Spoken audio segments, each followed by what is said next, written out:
پانی پت کی فتح کا یہ مطلب ہرگز نہ تھا کہ بابر ہندوستان کا شہنشاہ بن گیا تھا۔ ابھی تک وہ صرف دہلی اور آگرہ کا حکمران ہوا تھا، اور ابھی اسے ہندوستان پر اپنا پرچم لہرانے کے لیے طویل جدوجہد درکار تھی۔ در حقیقت ابراہیم لودھی کی بابر کے ہاتھوں شکست بابر کا اپنی جدوجہد کی طرف پہلا قدم تھا۔ ابھی بابر کو اپنے طور سے افغانستان اور راجپوت دشمنوں سے نبرد آزما ہونا تھا۔ گو افغانوں کو مغلوں کے ہاتھوں شکست ہوئی تھی، لیکن ابھی ان میں جنگ کی سکت باقی تھی، اور وہ بابر کو بہرحال ایک حملہ آور سمجھتے تھے اور اس کے خلاف جدوجہد جاری رکھنے کے خواہش مند تھے۔ جہاں تک راجپوتوں کا تعلق ہے تو وہ بھی جنگجو تھے، اور میواڑ کے راجپوت راجا رانا سانگا کی قیادت میں ہندوستان پر اپنی سیاسی برتری کا خواب دیکھ رہے تھے، اور جانتے تھے کہ اس مقصد کے لیے انہیں ایک نہ ایک دن مغلوں سے نبرد آزما ہونا پڑے گا۔ ادھر بابر کے لیے سب سے بڑا مسئلہ یہ تھا کہ اس کے لشکری گرمی کی شدت سے تلملا اٹھے تھے۔ تاہم بابر نے لشکر کے سپاہیوں کو اپنی جوشیلی تقریروں کے ذریعے ہندوستان میں رہنے پر آمادہ کر لیا تھا تاکہ وہ شمالی حصے بھی فتح کر سکے۔ دوسری طرف بابر کے کابل میں قیام کے دوران چتوڑ کے راجا رانا سانگا نے بابر سے نہ صرف سفارتی تعلقات قائم کر رکھے تھے بلکہ ابراہیم لودھی کے خلاف جنگ میں اپنی طرف سے مدد کی پیشکش بھی کی تھی۔ چتوڑ کا دوسرا نام جو آج کل زیادہ مشہور ہے وہ اودھ پور ہے۔ رانا سانگا تمام راجپوتوں کا اس وقت قائد شمار ہوتا تھا۔ اس کی تمام زندگی مسلسل جنگوں میں گزری تھی۔ مسلمان حکمرانوں کے ساتھ جنگ کرتے ہوئے رانا سانگا نے بیلسا، سارنگ پور، جند ریری اور تھمبور کے قلعے چھین کر اپنی سلطنت کو مضبوط اور مستحکم بنا رکھا تھا۔ جنگوں کے دوران زخم کھا کر معذور ہو جانے کے باوجود ہندوستان کے 7 راجا اور لگ بھگ 104 سردار رانا سانگا کے اطاعت گزار تھے۔ بابر نے جب دہلی پر قبضہ کیا تو رانا سانگا نے اس کے خلاف اعلان جنگ کر دیا۔ وہ تو یہ خیال کیے ہوئے تھا کہ بابر ابراہیم لودھی سے نمٹ کر واپس چلا جائے گا، لیکن بابر نے تو اب ہندوستان میں مستقل رہنے کا تہیہ کر لیا تھا، اور اب وہ رانا سانگا سے ٹکرانے کی تیاریوں میں لگ گیا تھا۔ بابر نے پہلی مرتبہ رانا سانگا کے خلاف جنگ کو جہاد کا نام دیا، کیونکہ یہ جنگ کسی مسلمان کے خلاف نہیں بلکہ ایک بت پرست راجپوت کے خلاف تھی۔ جس وقت بابر رانا سانگا کے خلاف جنگ کی تیاریاں کر رہا تھا، اس دوران اس کے بیٹے ہمایوں نے بھی اپنا کام دکھایا۔ جو لشکر اس کے پاس اس وقت آگرہ میں موجود تھا اس کے ساتھ وہ نکلا۔ سب سے پہلے وہ قنوج شہر پر حملہ آور ہوا۔ پوری شدت سے حملہ آور ہوتے ہوئے اس نے قنوج شہر پر قبضہ کر لیا۔ اس کے بعد ہمایوں نے برق رفتاری سے حرکت کرتے ہوئے اور دشمن پر حملہ آور ہوتے ہوئے جون پور، غازی پور، حتیٰ کہ گوالیار پر بھی قبضہ کر لیا۔ اس دوران بابر بھی موت کے پنجے سے بال بال بچا، اس لیے کہ ابراہیم لودھی کی ماں جو قید ہو کر آگرہ میں قیام کیے ہوئے تھی، اس نے بابر کو زہر دے کر ہلاک کرنے کی کوشش کی تھی۔ ابراہیم لودھی کی ماں کی طرف سے زہر دینے کی تفصیل کچھ اس طرح ہے کہ دہلی سے نکل کر کچھ دنوں کے لیے بابر نے آگرہ میں قیام کیا۔ یہاں بابر نے ہندوستانی کھانے کھائے اور وہ کھانے اسے بڑے اچھے لگے، لہٰذا اس نے ابراہیم لودھی کے باورچیوں کو بلایا جو اس وقت آگرہ میں قیام کیے ہوئے تھے۔ کہتے ہیں کہ 50 یا 60 باورچی، جن میں سے بابر نے چھانٹ کر 4 کو اپنی ملازمت میں رکھ لیا تاکہ بابر کے ساتھ رہ کر وہ اس کے لیے ہندوستانی کھانے تیار کریں۔ ابراہیم لودھی کی ماں کو جب پتا چلا کہ بابر نے اس کے بیٹے کے کچھ باورچیوں کو اپنے ہاں ملازم رکھ لیا ہے تو اس نے ایک چاشنی گیرے سے رابطہ قائم کیا۔ یہ چاشنی گیر ابراہیم لودھی کے دور میں شاہی محل میں کام کرتا تھا، لیکن ابراہیم کی موت اور بابر کی فتح کے بعد وہ آگرہ سے نکل کر اٹاوا کی طرف چلا گیا تھا۔ وہ چاشنی گیر چونکہ ابراہیم لودھی کا ماں کا بڑا پسندیدہ اور بھروسے کے لائق تھا، لہٰذا ابراہیم لودھی کی ماں نے اس چاشنی گیر کو اٹاوا سے آگرہ طلب کیا۔ اس چاشنی گیر کا نام احمد تھا۔ دوسری بڑی بات یہ کہ بابر نے جو اپنی خدمت کے لیے 4 باورچی رکھے تھے، وہ چاروں کے چاروں احمد نام کے اس چاشنی گیر کے بڑے ممنون اور احسان مند تھے۔ اسی وجہ سے ابراہیم لودھی کی ماں نے اسے بلا کر باورچیوں کے ذریعے بابر کو زہر دینے کا فیصلہ کر لیا۔ اب بابر نے ابراہیم لودھی کے دور والے 4 باورچیوں کے علاوہ اپنی طرف سے کچھ چاشنی گیر بھی رکھ لیے جو بادشاہ کو کھانا دینے سے پہلے خود کھانا کھا کر دیکھتے تھے کہ وہ کھانا بادشاہ کے لائق ہے یا نہیں۔ اٹاوا سے جب احمد نام کا وہ چاشنی گیر ابراہیم لودھی کی ماں کے پاس آگرہ پہنچا تو ابراہیم لودھی کی ماں نے اس چاشنی گیر کو کوئی تولہ بھر زہر کی پڑیا مہیا کی اور اسے یہ کہا کہ وہ زہر کی یہ پڑیا باورچی خانے کے کسی باورچی تک پہنچا دے اور کوشش کرے کہ یہ زہر بابر کو کھلا دیا جائے۔ احمد چاشنی گیر چونکہ ان باورچیوں سے بڑے تعلقات رکھتا تھا جن کا بابر نے اپنے لیے انتخاب کیا تھا، لہٰذا اس نے ایک باورچی سے رابطہ قائم کیا اور اسے زہر کی پڑیا دیتے ہوئے کہا کہ اگر وہ یہ زہر کسی نہ کسی طرح بابر کو کھلا دے تو ابراہیم لودھی کی ماں کی طرف سے اسے اس قدر بڑی جاگیر دی جائے گی کہ عمر بھر کے لیے اسے ملازمت نہیں کرنا پڑے گی اور اپنی جاگیر میں بیٹھ کر عیش کرتا رہے گا۔ وہ باورچی احمد چاشنی گیر کے بہکاوے میں آ گیا۔ اس نے مہیا کردہ زہر بابر کو کھلانے کا تہیہ کر لیا۔ اس دوران ابراہیم لودھی کی ماں نے اپنی ایک اور خادمہ کو بابر کی قیامگاہ کی طرف بھجوایا تاکہ وہ یہ پتہ لگائے کہ واقعی وہ باورچی بابر کو ہلاک کرنے کے لیے اس کا مہیا کردہ زہر استعمال کرتا ہے کہ نہیں۔ اس نے اتفاق سے جس باورچی کے حوالے وہ زہر کیا گیا تھا وہ بابر کے کھانے میں ڈر، خوف اور گھبراہٹ میں اس زہر کو صحیح طور پر استعمال نہ کر سکا۔ سالن والی پتیلی میں زہر ڈالنے کی بجائے اس نے جس رکابی کے اندر بابر کے لیے سالن نکالا تھا اس رکابی کے سالن پر اس نے زہر چھڑک دیا۔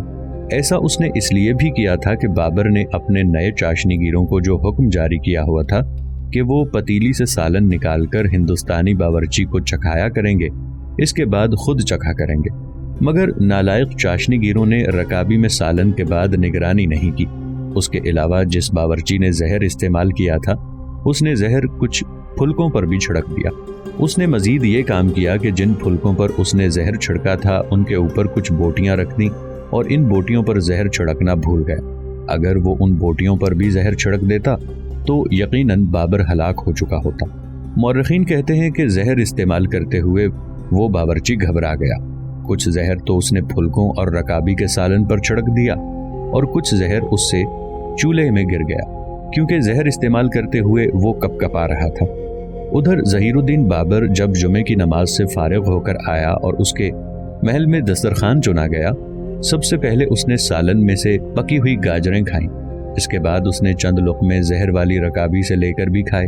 پہلے تو اسے کوئی بھی چیز بے مزہ معلوم نہ ہوئی، لیکن جب اس کے بعد اس نے گوشت کی کچھ بوٹیاں کھائیں تو اس کی طبیعت بگڑنا شروع ہو گئی۔ اس موقع پر بابر یہ سمجھا کہ ایک دن پہلے اس نے خشک گوشت پکوا کر کھایا تھا، اس سے اس کی طبیعت بے مزہ ہوئی تو شاید یہ اسی کے باعث ہوا، اور اس موقع پر اسے متلی بھی محسوس ہونے لگی۔ 2-3 بار اسے ابکائی آئی، قریب ہی تھا کہ اسے دسترخوان پر ہی متلی آ جاتی۔ آخر اٹھ کر آبدار خانے میں گیا۔ جاتے جاتے اسے ابکائیاں آتی رہیں، پھر آبدار خانے میں جا کر اسے ابکائی ہوئی۔ اپنی یہ حالت دیکھتے ہوئے بابر سوچوں میں پڑ گیا، اس لیے کہ اس سے پہلے کھانا کھا کر اسے کبھی قے یا ابکائی نہیں آئی تھی۔ اس بنا پر اسے شک ہوا کہ ضرور کھانے میں کچھ ہے، لہٰذا اس نے حکم دیا کہ باورچیوں کو حراست میں لے لیا جائے۔ ساتھ ہی جو غذا اسے پیش کی گئی تھی وہ ایک کتے کو ڈالی اور اسے کھلائی اور اس کتے کو نگاہ میں رکھا۔ دوسری صبح اس کتے کا پیٹ پھول گیا اور وہ ایسا علیل اور مدہوش ہوا کہ جب اس کو پتھر مارے گئے تب بھی اپنی جگہ سے نہ اٹھا۔ آخر دوپہر کو وہ اٹھ بیٹھا اور مرنے سے بچ گیا۔ اس موقع پر جو کھانا ظہیر الدین بابر کے لیے پکا تھا، اس میں سے اس کے محافظ دستے کے 2 سپاہیوں نے بھی وہ زہر والا کھانا کچھ کھا لیا اور وہ بھی قے کرتے رہے۔ ان کی حالت بھی بہت بگڑ گئی تھی مگر وہ مرنے سے بچ گئے تھے۔ اس کے ساتھ ہی ظہیر الدین بابر نے اپنے ایک سالار کو اس معاملے کی تفتیش کرنے کا حکم دیا، اور جب اس باورچی پر سختی کی گئی جس نے زہر استعمال کیا تھا تو اس نے سارا حال ایک ایک کر کے بیان کر دیا۔ باورچی سے سب کچھ جاننے کے بعد بابر نے اپنے سارے امیرزادوں، وزیروں، سالاروں اور سلطنت کے عمائدین کو اپنے پاس بلایا۔ جب سب اس کے پاس جمع ہو گئے تو باورچیوں کے علاوہ ان عورتوں کو بھی دربار میں بلایا گیا جنہوں نے زہر پہنچایا تھا، اور جب ان سے تفتیش کی گئی تو انہوں نے بھی ساری تفصیل سنا دی۔ جب یہ بات ثابت ہو گئی کہ ابراہیم لودھی کی ماں نے اٹاوا سے ایک چاشنی گیر کو بلایا جو ان باورچیوں کا جاننے والا تھا جنہیں بابر نے اپنے لیے منتخب کیا تھا، تب اس احمد نام کے چاشنی گیر کے تو اسی وقت ٹکڑے کر دیے گئے۔ جہاں تک اس باورچی کا تعلق تھا جس نے یہ زہر استعمال کیا تھا، اس کی کھال کھچوا دی گئی۔ جس ملازمہ نے زہر پہنچایا تھا اسے ہاتھی کے پاؤں تلے کچلوا دیا گیا، جبکہ ابراہیم لودھی کی ماں کو حراست میں لے لیا گیا۔ بعد میں اسے کابل بھیج دیا گیا۔ وہ یہ سمجھی کہ کابل لے جا کر اسے بدترین اور کڑی سزا دی جائے گی، لہٰذا راستے میں جس وقت وہ دریائے سندھ عبور کر رہی تھی اس نے دریا میں کود کر خودکشی کر لی۔ چتوڑ کا راجا رانا سانگا کسی صورت یہ پسند نہیں کر رہا تھا کہ بابر مستقل طور پر ہندوستان میں رہے۔ وہ اس بات پر تو خوشی کا اظہار کر رہا تھا کہ بابر نے ابراہیم لودھی کو شکست دے کر دہلی کی سلطنت کو تہس نہس کر کے رکھ دیا ہے۔ اب وہ یہ بھی چاہتا تھا کہ بابر اپنے لشکر کو لے کر ہندوستان سے نکل جائے تاکہ سارے ہندوستان پر رانا سانگا خود حکومت کرنے کے قابل ہو جائے۔ رانا سانگا یہ بھی جانتا تھا کہ اگر اس نے بابر سے ٹکرانے میں تاخیر کی تو بابر کو سنبھلنے اور اپنی طاقت و قوت میں اضافہ کرنے کا موقع مل جائے گا۔ لہذا رانا سانگا ایک بہت بڑا لشکر لے کر نکلا اور چتوڑ سے اس نے بیانہ شہر کا رخ کیا۔ آخر بیانہ سے بھی روانہ ہوا، میوات کی طرف بڑھا۔ یہاں بھی کوچ کرتے ہوئے وہ آگرہ کے مغرب میں تقریباً 37 میل دور بھرت پور نام کے ایک گاؤں کی طرف بڑھا۔ اس وقت بابر اور اس کا بیٹا ہمایوں دونوں ہندوستان میں اپنے دشمنوں میں گھرے ہوئے تھے اور یہ دونوں باپ بیٹے کے لیے بڑا نازک موقع تھا۔ یہی وہ موقع تھا جب بابر نے شراب پر پابندی عائد کر دی تھی۔ ساتھ ہی اس نے خود بھی شراب نوشی ترک کر کے جس قدر شراب کا ذخیرہ تھا اسے ویران کنوؤں میں پھینک دیا۔ بابر کو جب خبر ہوئی کہ رانا سانگا ایک بہت بڑے لشکر کے ساتھ بھرت پور پہنچ چکا ہے، تب وہ بھی اپنے لشکر کے ساتھ نکلا۔ اتنی دیر تک رانا سانگا اپنے لشکر کے ساتھ کنوا کے مقام پر پہنچ چکا تھا، لہذا بابر نے بھی ادھر کا رخ کیا۔ 16 مارچ 1527 کو کنوا کے مقام پر دونوں لشکر ایک دوسرے کے سامنے صف آرا ہوئے۔ اس بار بھی جنگ کا نقشہ پانی پت کی جنگ کے نقشے کی طرح رکھا گیا۔ بابر نے اپنے لشکر کے بائیں حصے کا کماندار مہدی خواجہ کو بنایا۔ اپنے توپ خانے کی کمانداری حسب سابق نظام الدین علی خلیفہ کے سپرد کی۔ جب جنگ کی ابتدا ہوئی تو رانا سانگا نے بابر کے لشکر کے دائیں اور بائیں بازو پر تابڑ توڑ حملے شروع کر دیے، لیکن بابر اور اس کے لشکریوں نے راجپوتوں کو سخت ترین جواب دیا اور راجپوتوں کے اگلے لشکریوں کو تقریباً کاٹ کر رکھ دیا۔ راجپوتوں نے بار بار کوشش کی کہ مغلوں کے لشکر کے اندر گھس کر اپنی فتح کو یقینی بنائیں، لیکن راجپوت تو یہ خیال کر رہے تھے کہ لڑائی میں کوئی قوم ان کا مقابلہ نہیں کر سکتی۔ انہوں نے محسوس کیا کہ جنگ کے دوران مغل ان کے سامنے لوہے کی دیواروں اور چٹانوں سے بھی زیادہ سخت ثابت ہو رہے تھے۔ جہاں راجپوت یہ ارادہ کرتے تھے کہ مغلوں کے اندر گھس کر جنگ کریں، وہاں یہی کھیل مغلوں نے کھیلنا شروع کر دیا تھا اور وہ راجپوتوں کے اندر گھس کر ان کا قتل عام شروع کر چکے تھے۔ یوں 10 گھنٹے کی لگاتار اور زبردست جنگ کے بعد رانا سانگا کے لشکریوں کے خلاف بابر کو فتح نصیب ہوئی۔ اس جنگ سے متعلق مورخین لکھتے ہیں کہ بابر نے جنگ کی ابتدا کرتے ہوئے سب سے پہلے اپنی توپوں کو آگے رکھتے ہوئے ان سے گولے داغنے شروع کیے۔ دوسری طرف رانا سانگا نے مسلمانوں پر خوف و ہراس طاری کرنے کے لیے ہاتھیوں کو آگے رکھا تھا، لیکن جب بابر کی توپیں داغی جانے لگیں اور گولے ہاتھیوں کے اندر گرنے لگے، تب ہاتھی خشک پتوں کی طرح اڑتے ہوئے ادھر ادھر بکھرنے لگے۔ اس کے بعد بابر کے تیر اندازوں نے موسلا دھار بارش کی طرح راجپوتوں پر تیروں کی بارش کر دی تھی، جس کی وجہ سے ان گنت راجپوت چھد کر رہ گئے تھے۔ کہتے ہیں دوپہر کی تیزی نے بھی گھمسان کی جنگ میں کوئی کمی نہ ڈالی۔ راجپوت ہر صورت میں مسلمانوں کو پسپا کرتے ہوئے اپنی پوری طاقت و قوت سے حملہ کر رہے تھے۔ جب راجپوتوں کا ایک لشکر مغلوں سے مات کھا کر پیچھے ہٹتا تو وہ رانا سانگا کے علاوہ کسی دوسرے راجا یا رانا کا لشکر اس کی جگہ لے لیتا اور مغلوں پر ٹوٹ پڑتا۔ عصر کے وقت تک بابر نے زیادہ تر اپنے لشکر کے 2 پہلوؤں کی طرف سے دشمن پر دباؤ ڈالے رکھا، اور جو اس کے لشکر کا وسطی حصہ تھا اس کو بھی اپنے لشکر کے پہلوؤں کی مدد کے لیے مقرر کیے رکھا۔ اس جنگ میں راجپوتوں کو ان کی امیدوں کے خلاف سخت نقصان اٹھانا پڑا تھا۔ ایک موقع پر انہوں نے جب اپنی صفوں کو اثر نو درست کر کے زخمیوں کو پیچھے لے جاتے ہوئے نئے انداز میں بابر پر حملہ آور ہونے کی ابتدا کرنا چاہی، تب بابر نے بھی اپنا پینترا بدلتے ہوئے نیا انداز اپنایا۔ بابر نے غیر متوقع طور پر پورے لشکر کو حکم دیا کہ یکبارگی پوری طاقت و قوت سے راجپوتوں پر ٹوٹ پڑیں۔ بابر کی طرف سے یہ حکم ملنا تھا کہ توپوں کو آگے کھینچا گیا۔ تیر انداز بڑی سرعت سے پیش قدمی کرتے ہوئے توپوں کے ساتھ ساتھ آگے بڑھے۔ اس طرح بابر نے پورے لشکر کے ساتھ اپنی ساری طاقت کو صرف کرتے ہوئے راجپوتوں پر حملہ کیا تھا۔ یہ بابر کی طرف سے گویا راجپوتوں کے منہ پر ایک بھرپور تھپڑ تھا۔ راجپوتوں نے اس حملے کو روکنے کی کوشش کی اور جوابی کارروائی کرتے ہوئے مسلمانوں کے لشکر پر ٹوٹ پڑے، لیکن اتنی دیر تک بابر کے لشکریوں نے راجپوتوں کو 3 اطراف سے گھیر کر